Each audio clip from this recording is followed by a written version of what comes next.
Sikiliza kwa makini sana. Sikiliza kwa sababu mdundo huu pengine sikio la ndani lisisikie, la nje likasikia. Big project imeanza tayari. Shamshia wangu ameingia, na hii hata kwa wale ndugu zetu wa chama na serikali. Shamshia wangu ameingia. Mpango wetu ule ule, najua baada ya siku chache nafikiri mtaona mtikisiko kwenye mitandao.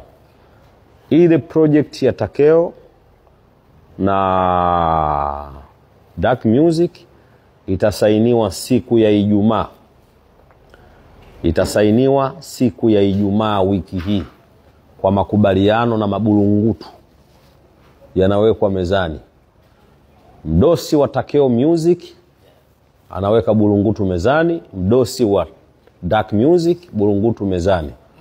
Wewe ambaye unaamini una nafasi ya kufika sehemu fulani, unataka kushikwa mkono, tuko radhi tukushike mkono, tukupeleke unapopahitaji, lakini uwe na kipaji. Sasa nisiwe mzungumzaji sana, dakika moja kwa Shamshia wangu. Yes.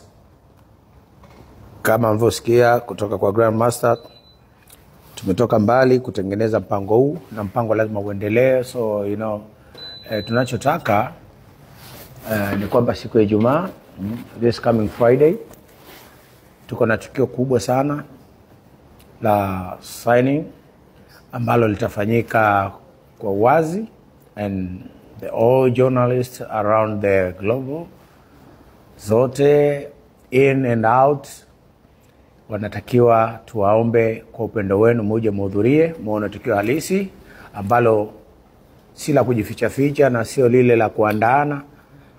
Tunajua mtatusupport. Kuna jambo tunataka kulifanya kubwa sana kwenye East African music industry. Tunaomba muje muhudhurie. Codes and the places mtapewa na uongozi, alafu tuwe pamoja pale, tupige story, tuulizane maswali 2-3, and then tujue ni aje. Mimi nasema the Mr. Nice, the king of Takeo. Yeah, I love you guys. Please, muwe na usiku mwema. Nawapenda sana.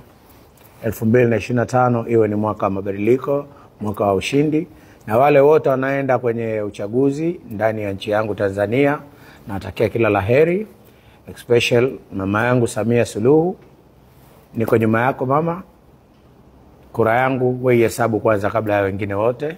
Kwa hiyo hata wengine wasipofanya mimi nitafanya. Asante sana. Good night. Kama alivyosema ndugu yangu, nafikiri mmemsikiliza. Lakini sisi watoto wa mama, no matter what, tuna mambo mengi ya kufanya, tuna mambo mengi ya kuyaonyesha. Sisi bado